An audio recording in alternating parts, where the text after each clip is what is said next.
నువ్వు నా కోడలివి కాదమ్మా, నా ఇంటి దేవతవే.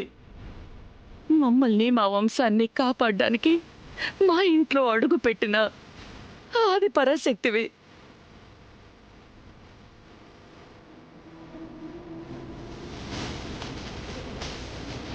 అయిపోయిందిరా. శాపం ఉన్నప్పుడే ఏమీ చేయలేకపోయాం. ఇప్పుడు మనం ఏం చేయగలం? పైగా ఆ బిడ్డకు అన్ని శక్తులున్నాయి. రేపో మాపో మీ పెదనాన్న ఆత్మ కూడా బయటకొచ్చింది అనుకో, మన పనంతే. మూసుకొని ఉండడం తప్ప ఏమీ చేయలేం. నా రాజ్యలక్ష్మి నా పక్కనుండగా ఈ రాజ్యం నా నుంచి ఎక్కడికి పోదు. ఎలా అన్నా మీరు మారలేదన్న సంగతి ఇంట్లో వాళ్ళకి తెలిసిపోతుంది అత్తయ్య.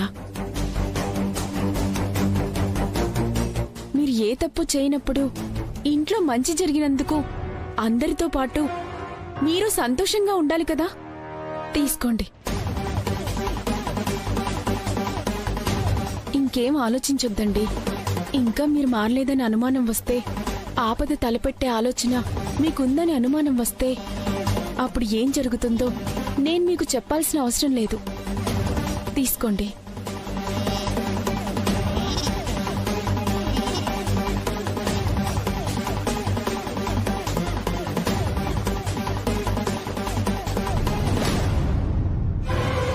ఇలా తగలబెట్టావేంటి? స్పూన్ ఏది?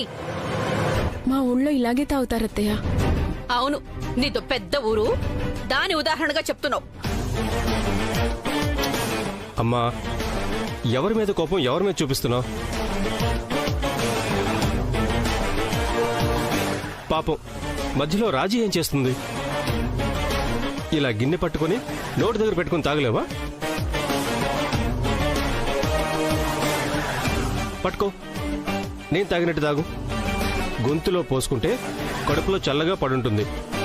పోసుకో పోసుకో.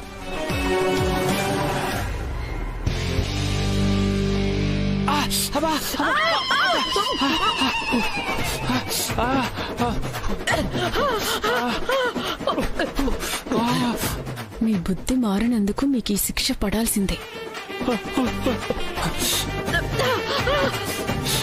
కాలిపోతుంది. గొంతులో పోసుకుంటే కడుపులో చల్లగా పడుంటుంది అన్నావు. నోరు మొత్తం కాలిపోయింది. వేడి వేడి పాయసం తెచ్చి నోరు మొత్తం కాల్చావు కదే, తీసుకో. పాయసం వేడివేడిగా తాగితేనే బాగుంటుంది కదా అత్తయ్య. అయినా అంత వేడిగా ఉన్నా చూసుకోకుండా ఒకేసారి నోట్లో పోసుకుంటే నేనేం చేయను? అయినా నువ్వు ఒక మాట చెప్పాలి కదా రాజీ. చూడు ఎలా కాలిపోయిందో. ఏంటండి మీరు మరీను? ఈ మాత్రం వేడికే తట్టుకోలేకపోతే ఇంకా మామయ్య గారు పెట్టే మంటను ఎలా తట్టుకుంటారు?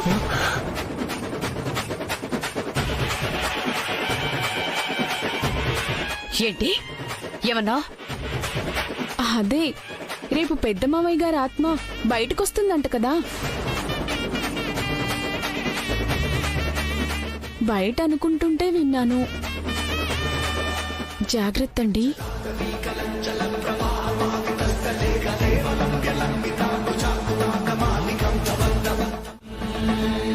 పెద్దనాన్న ఆత్మ బయటకు వస్తుందా? రేపేంటి? ఈరోజు పౌర్ణమి అంటే రేపు పాడ్యమే. పాడ్యమే అంటే మీ పెదనాన్న కాలం చేసిన తిది. మనం బంధించిన ఆత్మ బయటకు వస్తుంది. రాజలక్ష్మి చెప్పింది నిజమే. ఏమంటే భరించలేకపోతే ఇక మీ పెదనాన్న పెట్టే మంటల్ని ఎలా భరిస్తావురా? ఆ చిత్రహింసలు ఎలా తట్టుకుంటావు? అవునమ్మా, పెద్దనాన్నని తలుచుకుంటే భయం వేస్తుంది. అయినా మనం బంధించినా బయటకు వస్తుందని తెలుసు కూడా బంధించి తప్పు చేశామమ్మా. ఏం చెయ్యవురా? అప్పటికి వేరే దారి లేదు. ఆత్మ విడుదలయ్యేలోగా ఏదోటి చేయొచ్చులే అనుకున్నాం. బిడ్డ ప్రాణాలు తీస్తే ఆత్మ ఏమీ చెయ్యలేదు అనుకున్నాం. కానీ మన వల్ల ఏమీ కాలేదు. రేపు మీ పెదనాన్న ఆత్మ మనల్ని చంపడం ఖాయం. ఇప్పుడు ఏం చెయ్యాలరా? ఇవన్నీ తప్పించుకోవాలంటే ఒకే ఒక దారి ఉందమ్మా. కాంప్రమైజ్.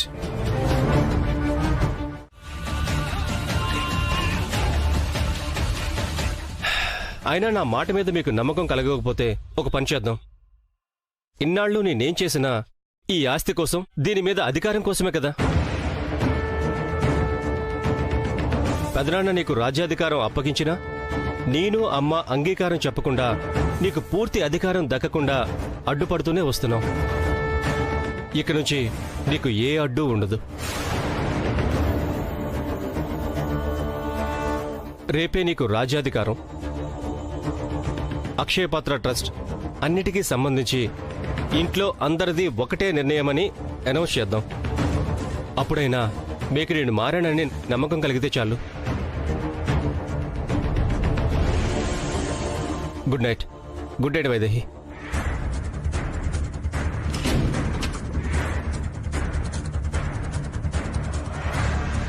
అమ్మా, ఎందుకంత ఆవేశపడతావు? నువ్వు కూల్గా ఉండు. ఏంట్రా కూల్గా ఉండేది? కడుపు మండిపోతుంది ఇక్కడ. ఇలా రాజీ పట్టం కట్టే చచ్చిపోవడం మంచిది కదరా.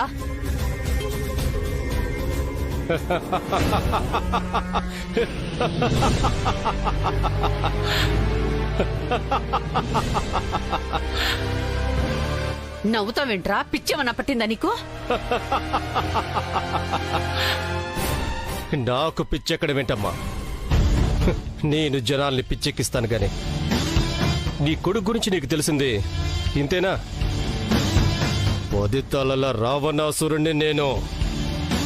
10 సార్లు చచ్చి పుట్టినా నేను మారను. నేను అనుకున్నది సాధించే వరకు అస్సలు మారను.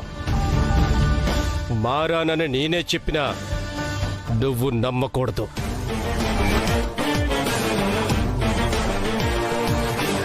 ఏమంటున్నావురా? మరి రాజీ పడతానన్నా? అది రాజకీయమమ్మా. రాజీ ముసుగులో ఎన్నో రాజకుటుంబాలు అంతమైపోయిన చరిత్రలు ఉన్నాయి. ఈ కుటుంబం కూడా రేపు ఆ చరిత్రలో కలిసిపోబోతుంది. ఏం చేయబోతున్నావురా? రేపు రాజ్యాధిపతిగా, అక్షయ పాత్రకి, ట్రస్ట్కి కూడా అధిపతిగా ఇంట్లో వాళ్ళందరూ ఈ వాలినే నియమిస్తారమ్మా.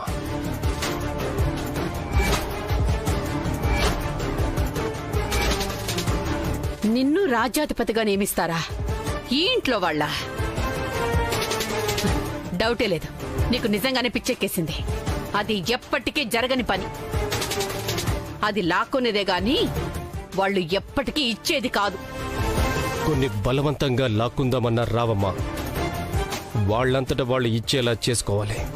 అది జరగదురా. వాళ్ళు ఎప్పటికీ ఇవ్వరు. నువ్వు కలలు కంట మానే. కలలు కాదమ్మా, జరగబోయేది చెప్తున్నా. ముందు మీ పెదనాన్న ఆత్మ నుంచి ఎలా బయటపడాలో ఆలోచించు. తర్వాత మిగతా వాటి గురించి ఆలోచిద్దు గాని. అన్ని రోగాలకి ఒకటే మందులా, అన్ని సమస్యలకి ఒకటే ఉపాయం ఆలోచించానమ్మా. ఈ ఇంట్లో వాళ్లే కాదు, పెదనాన్న ఆత్మ అయినా సరే రేపు మనం చెప్పినట్టు ఆడాల్సిందే. రేపు నువ్వేం చేయబోతున్నావో ఈ రాత్రికి ఆ పసిగుడ్డు వాళ్ళకి చెప్పేస్తుంది కదరా. చెప్పాలి అంటే దేవాంశ్ వైదేహీలు మేలుకొని ఉండాలి కదమ్మా. వాళ్ళసలు స్పృహలోనే లేకుండా పోతే? స్పృహలో లేకుండా ఎక్కడికి పోతారు? దానికి ప్రత్యేకమైన ఏర్పాట్లు చేశానమ్మా. ఎవరెంత లేపినా రేపు పొద్దున్న వరకు నిద్రలేవరు. నమ్మాంరా, బాగా నమ్మాం. మా నమ్మకం ఫలితమేంటో ఇప్పుడు చూపిస్తాం. పిచ్చి మొహాలు, మన నటన నిజమని నమ్మేశారు.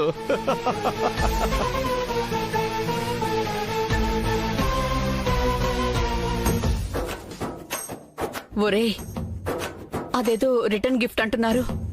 నాకెక్కడో డౌట్ కొడుతోందిరా.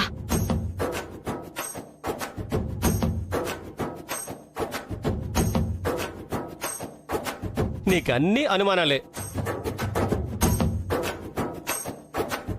రిటర్న్ గిఫ్ట్ అంటే నేను బెలూన్స్ ఇచ్చాను కదా, వాళ్ళు ఇచ్చారు అంతే. కానీ ఆ బెలూన్స్ లో ఏముందో వాళ్ళకి తెలియదు కదా, కాబట్టి ఈ బెలూన్స్ పేలినా ఏమీ కాదు.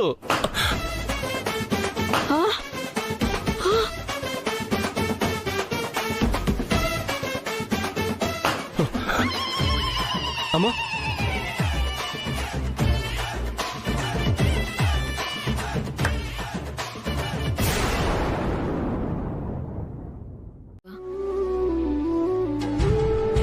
వైదేహి, అలా అనుకుని ఆదమర్చి ఉండడానికి వీల్లేదు.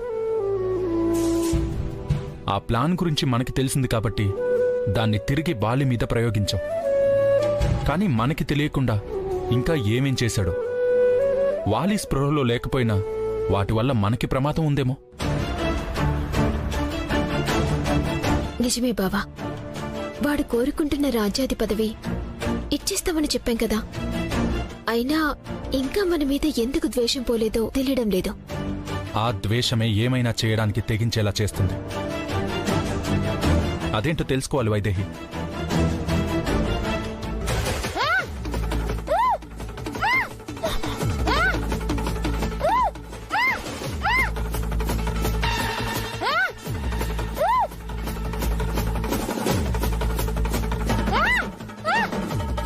ఎవరో మూలుగుతున్న శబ్దం వినిపిస్తుంది బావా. ఎవరు? రా. పద.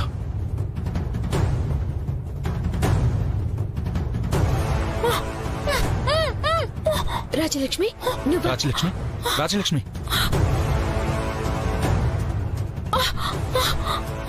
రాజలక్ష్మి, రాజలక్ష్మి. వైదేహి, నీళ్లు తీసుకురాపో.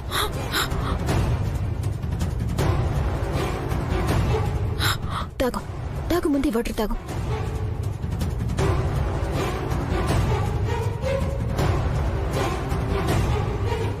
ఎవరు నిన్నిలా కట్టిపడేశారు? ఇంకెవరు? వాళ్లే, నా భర్త, మా అత్తయ్య. వాళ్ళు చేయబోయే దారుణాలు నాకు తెలిసిపోయాయని, మీకు చెప్పకుండా ఉండాలని నన్ను కట్టిపడేశారు.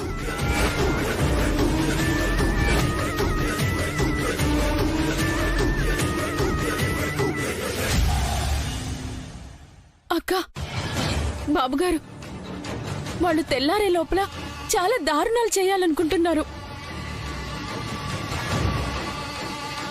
మీ గదిలో అవేవో బెలూన్స్ పెట్టి మీకు స్పృహ లేకుండా చేయాలని చూస్తున్నారు.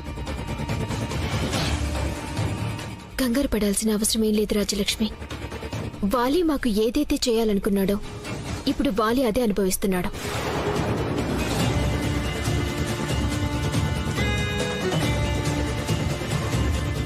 అవునా? అవును రాజలక్ష్మి, మమ్మల్ని స్పృహ లేకుండా చేయాలనుకున్న వాళ్ళు ఇప్పుడు గదిలో స్పృహ లేకుండా పడున్నారు. కానీ వాళ్ళు చాలా ప్లాన్లు చేస్తున్నారు బాబు. ఇంట్లో వాళ్ళందరినీ చెప్పు చేతుల్లో పెట్టుకోవడానికి ఏవేవో చేయాలనుకుంటున్నారు.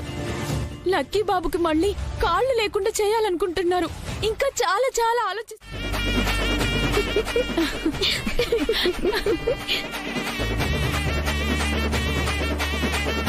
వీళ్ళు స్పృహలోకి వచ్చాక ఏం చేస్తారక్క?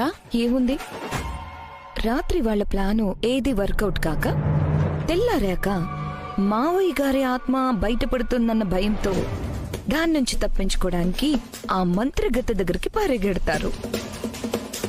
ఈసారి మావయ్య గారి ఆత్మ బయటికి వస్తే మళ్ళీ బంధించటం తన వల్ల కూడా కాదని మంత్రగత్తె అప్పుడే చేతులెత్తేసింది కదక్కా. అక్కడికి వెళ్లరేమో. ఆ మంత్రగత్తె వల్ల ఒకవేళ కాకపోతే వీళ్ళని కాపాడేవాళ్ళు ఎవ్వరూ ఉండరు. మరేం చేస్తారు? ఏముంది, మావయ్య వాళ్ళని ఇబ్బంది పెట్టకుండా వాళ్ళ ఇంట్లోకి దూరకుండా ఉండే దారి చూసుకుంటారు. నిజమే, ఏ దిక్కు లేకపోతే దేవుడే దిక్కు కదా, దేవుడి మీదే భారం వేస్తారు. కానీ ఏ దేవుడు వాళ్ళకి అండగా నిలబడకూడదక్కా. మావయ్య గారు చేయాలనుకున్నది చేయకుండా అడ్డుపడకూడదు. అంటే వాళ్ళు వాళ్ళ గురించి తప్ప దేవుణ్ణి మొక్కుకోవచ్చన్న ఆలోచన రాకూడదు. ఆ అవకాశం కూడా ఉండకూడదు. ఏం చేద్దాం? ఏముంది, మావయ్య గారి నుంచి కాపాడుకోవడానికి మంత్రాలు చదువుకుంటారు, తాయెత్తులు కట్టుకుంటారు, విభూతి రాసుకుంటారు. మంత్రాలు వాళ్ళకి రావు, తాయెత్తులు ఇప్పటికిప్పుడు దొరకవు. ఇంకా మిగిలింది విభూతి. ఆ విభూతిని వాళ్ళ పాలిట శాపాన్ని చేయాలి.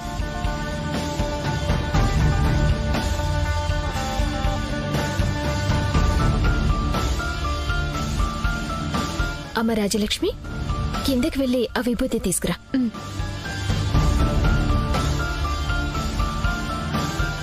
ఆ విభూతిని వాళ్ళ పాలిట శాపాన్ని చేయాలి.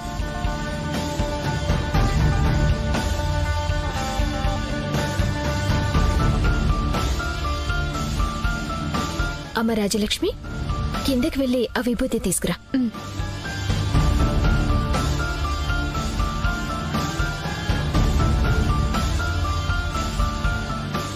ఈ విభూతితో ఏం చేస్తావక్క? ఆ విభూదిలో వెనిగర్ కలిపాం. ఇది ఒంటికి పోసుకుంటే మంటతో చస్తారు. కావాలంటే నువ్వు కొంచెం పోసుకో.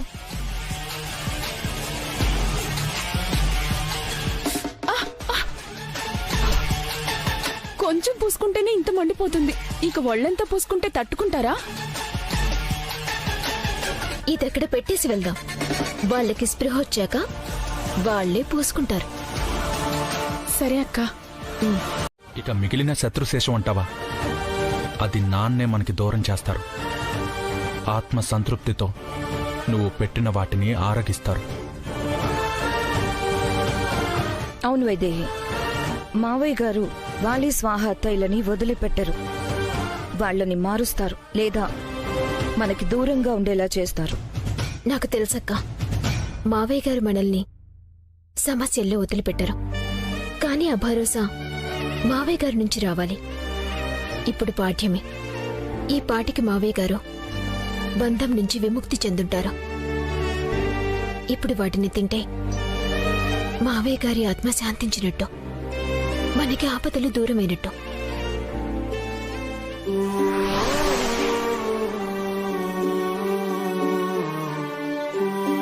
వాళ్ళు మారతారన్న నమ్మకం, మార్చగలనన్న నమ్మకం ఇంకా నాకుంది వైదేహి. మారుస్తాను. నీకు నమ్మకం కలిగించడం కోసం వీటిని తింటాను. నేను సంతోషంగా ఉన్నానని నీకు చెప్పడానికి వీటిని తింటాను.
అత్తయ్య, నువ్వుండలు చాలా బాగున్నాయి కౌసల్య. ఏంటత్తయ్య మీరు తింటున్నారు? నువ్వు కూడా తిను కౌసల్య, చాలా బాగున్నాయి. అత్తయ్య, ఇవి ఆయన కోసం రెడీ చేసినవి. పర్వాలేదు కౌసల్య, మీ ఆయనలో సగం నువ్వు తింటే మీ ఆయన తిన్నట్టే కదా. తిను. కౌసల్య, నీకు నా చేతులతో తినిపించి ఎన్ని రోజులైందో కదా. తిను.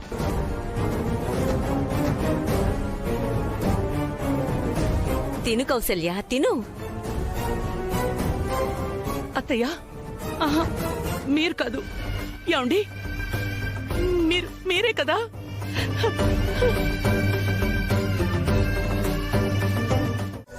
నాన్న అత్తయ్య చనిపోయిన క్షణంలో వాలి స్వాహ నాన్న ముగ్గురి ఫోన్ నంబర్లు ఒకే చోట ఉన్నాయి. అది 5 నిమిషాలు 10 నిమిషాలు కాదు, 3-4 గంటలు ఒకే చోట ఉన్నాయి. అంటే వాళ్ళ మధ్య చాలాసేపు ఏదో సంఘర్షణ జరుగుండాలి.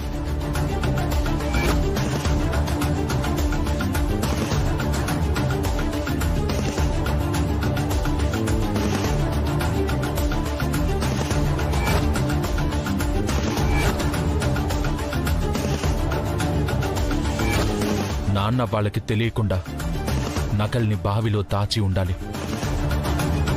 తర్వాత వాళ్ళు నాన్నని చంపేసి ఉండాలి. అయితే ఆ నీచుడి అమ్మ మావయ్యల ప్రాణాలు తీసాడన్నమాట. వాళ్ళని ఏం చేసినా పాపం లేదు. ఇప్పుడే వెళ్ళి వాళ్ళ ప్రాణాలు తీయాలన్నంత కోపంగా ఉంది. ఆగు బావా. ఇంకా ఎందుకోసం ఆపుతున్నావు వైదేహి? అత్తయ్య నాన్నల ప్రాణాలు తీశారు వాళ్ళు. నిజమే బావా, నీకన్నా ఎక్కువ కోపం ఉంది నాకు. కానీ మావయ్య గారి ద్వారా ఈరోజు వాళ్ళు మారుతారన్న నమ్మకం కలిగింది. మారితే ఏంటి, మారకపోతే ఏంటి? నాన్న అత్తయ్య ప్రాణాలు తీసినవాడు ప్రాణాలతో ఉండకూడదు. మరి రాజ్యలక్ష్మి ఏమైపోతుంది బావా? రాజ్యలక్ష్మికి మాటిచ్చి తీసుకొచ్చాం బావా. తన జీవితం బావుంటుందని వాళ్ళు చేసిన పాపాలకి ఇప్పుడు మనమే రాజ్యలక్ష్మికి శిక్ష విధిస్తామా? మరి వాళ్ళని వదిలేయాలా వైదేహి? వదలం బావా. మనం వదిలినా మావయ్య గారు వదలరు. అసలు ఇంత చేసినా మావయ్య గారు తలుచుకునుంటే వాలి స్వాహాలే ఆయన్ని చంపారన్న సంగతి ఎప్పుడు చెప్పుండేవారు కదా బావా. కానీ ఇంతవరకు ఎందుకు చెప్పలేదు? అంటే మావయ్య గారు కూడా వాళ్లలో మార్పే కోరుకుంటున్నారు తప్ప వాళ్ళ చావని కాదు కదా. అందుకే వాళ్ళని ఏం చేయాలన్నది మావయ్య గారికి వదిలేద్దాం. మారి ప్రాణాలతో ఉంటారో లేదా ప్రాణాలు వదిలేస్తారో వాళ్ళిష్టం బావా. మనం మాత్రం రాజ్యలక్ష్మి కోసం వాళ్ళు మారాలనే కోరుకుందాం.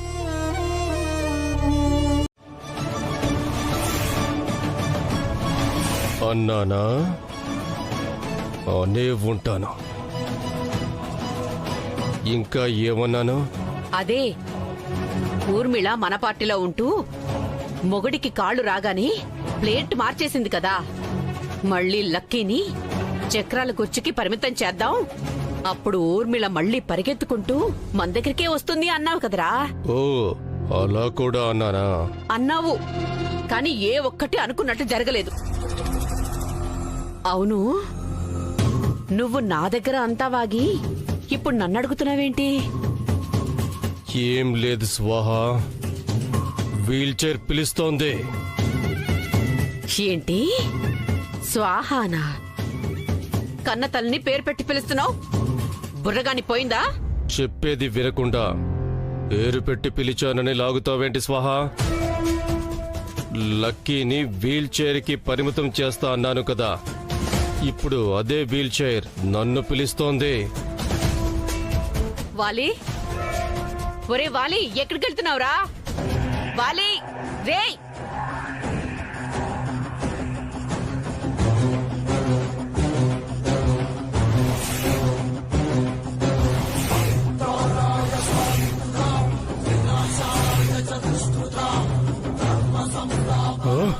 వాలి!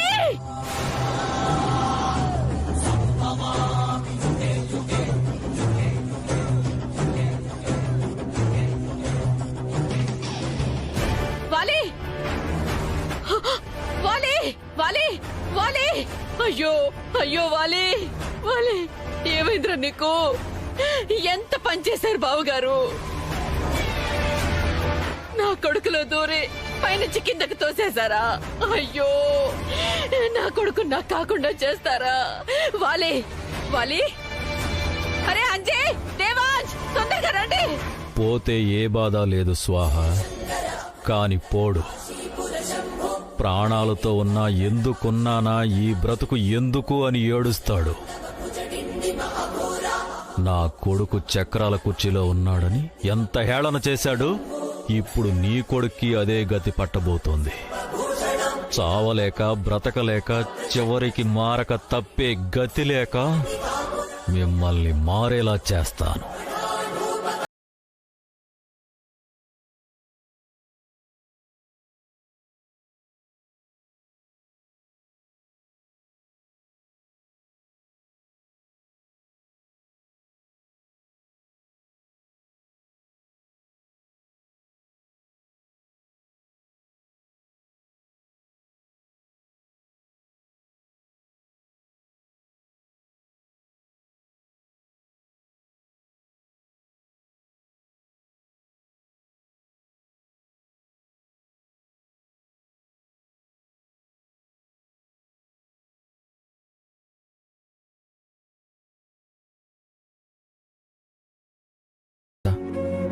అత్తయ్య మామయ్యలని పిలుద్దాం. కానీ ఇప్పుడు వాళ్ళున్న పరిస్థితిలో సీమంతమని చెప్పి వాళ్ళని ఇబ్బంది పెట్టలేను. అందుకే సీమంతమన్న సంగతి కూడా వాళ్ళకి చెప్పలేదు. ఇబ్బంది ఏముండదు వైదేహి, వాళ్ళు తప్పకుండా వస్తారు.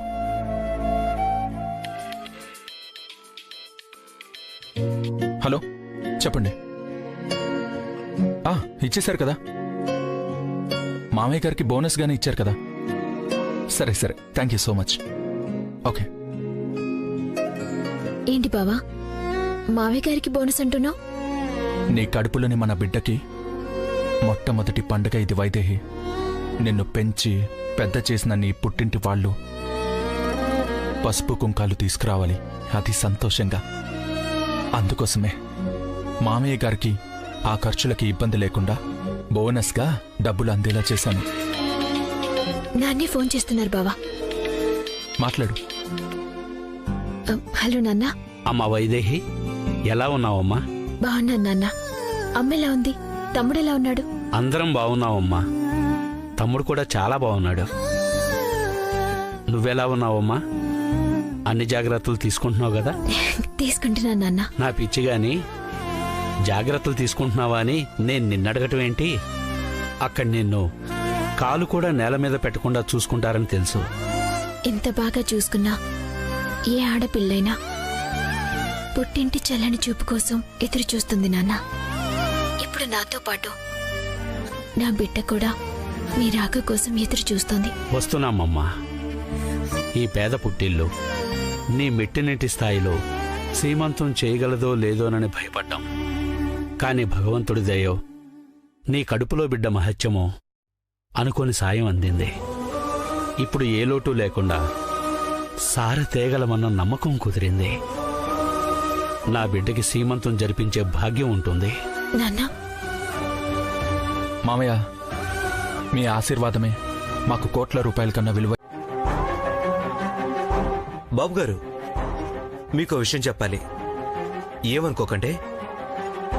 వెనకడికి మీలాంటోడే ఊళ్ళో పొలాలన్నీ దున్నాడంట. చివరికి వాడి పొలం దగ్గరికి వచ్చేసరికి మొత్తం బీడు భూమి అయిపోయిందంట. జాగ్రత్త అండి.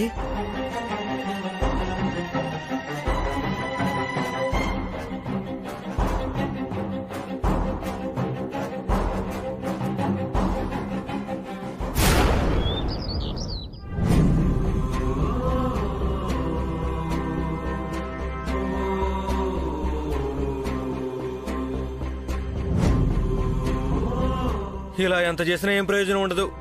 ఇలాంటి ఆయుర్వేదం ట్రీట్మెంట్లు మా లక్కీ బాబుకు చాలా రోజులు చేయించాం, ఏం ప్రయోజనం లేదు.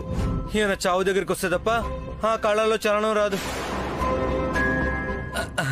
అంటే బాబు గారు, అప్పుడే కదా మీ నరాలన్నీ ఉత్తేజపడి మీరు ఉరుకులెత్తుతారు. అందుకే అలా అన్నాను. ఇప్పుడు వీడికి వైద్యం చేయించడం అవసరమా?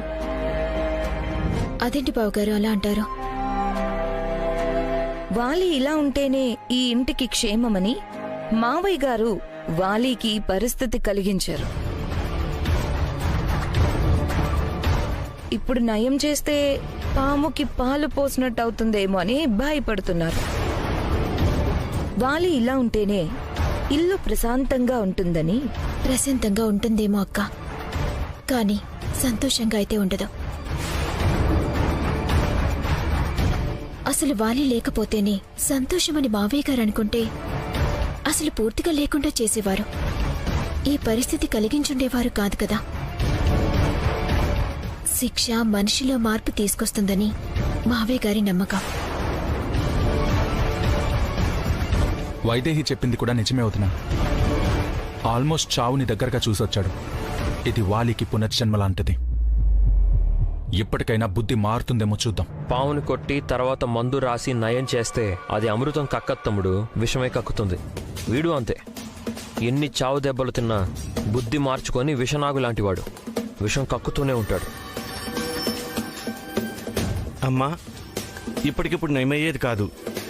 దీర్ఘకాలికంగా వైద్యం చేస్తే నయమయ్యే అవకాశం ఉంది. ఇప్పుడు ఈయన గారు వెంటనే లేచి వెలగబెట్టే ఘనకార్యాలు ఏమీ లేవు. ఎప్పుడు నయమైనా పర్వాలేదులేండి. ఇది క్రమం తప్పకుండా చేయాల్సిన వైద్యం అమ్మా. ప్రతిరోజు నేను అందుబాటులో ఉండను కాబట్టి ఇంట్లో ఎవరో ఒకరు నేను చెప్పినట్టు చెయ్యాలి. లేదంటే ఈ వైద్యం పూర్తిగా వికటించే ప్రమాదం ఉంది. అలా ఏం జరగదండి. చిట్టి తల్లి, అమ్మా చిట్టి తల్లి, ఈరోజు నీతో ఎప్పుడెప్పుడు మాట్లాడదామా అని ఎంత ఆశగా ఎదురు చూశానో తెలుసా? చెప్పు చిట్టి తల్లి, రేపు నాకు సీమంతం ఇక్కడ జరిపిస్తున్నారు. అందరి ఆశీర్వాదం దక్కితే ఆపదలు తొలగిపోతాయి. కానీ ఈ సీమంతం జరిగేలోపు ఏ ఆపదొస్తుందోనని భయంగా ఉంది. చెప్పు చిట్టి తల్లి, ఆపదే ఉండదు కదా? పుట్టింటి పసుపు కుంకాలతో మన ప్రాణాలు తీయబోతున్నారమ్మా.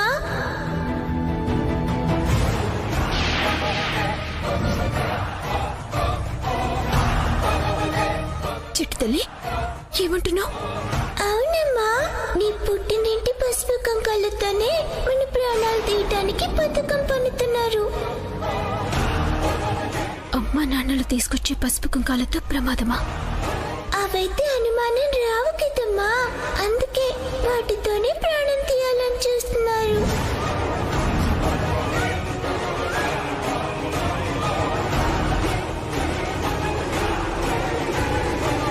వైదేహి, ఏమంటుంది నీ చిట్టి తల్లి?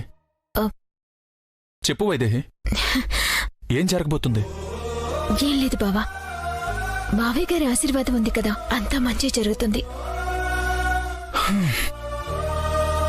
అయితే ఇప్పుడు నీకు టెన్షన్ పోయింది కదా, ప్రశాంతంగా నిద్రపోతావు కదా? పద.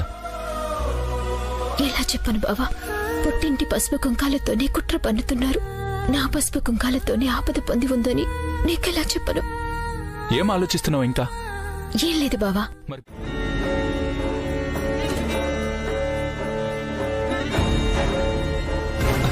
రాజీ, వచ్చావా? తెచ్చావా? నా ఆకలి తెలిసింది కదా నీకు. నా కోసం అన్నం తెచ్చావు కదా నువ్వు. తెచ్చాను. ఎందుకంటే నా నుదుటిన బొట్టుండాలంటే మీరుండాలి. మీరుండాలంటే ఏదో ఒకటి తినాలి కదా. అంతేకాని మీ మనసు తెలుసుకోనో మీ కడుపు చూసో తీసుకొని రాలేదు. సరే, ఏదో ఒకటి. ఆకలిస్తుంది రాజు, ముందు అన్నం పెట్టు. త్వరగా పెట్టు. నెయ్యి అవసరం లేదు. ఇప్పుడున్న ఆకలికి పచ్చడి మెతుకులేనే చాలు. ఏదో ఒకటి తొందరగా పెట్టు. ఒక్క నిమిషం ఆగండి. ఇది కూడా కలిపితేనే మీరు తినే అన్నానికి అర్థం పరమార్థం. ముందు అన్నం పెట్టు. తినండి.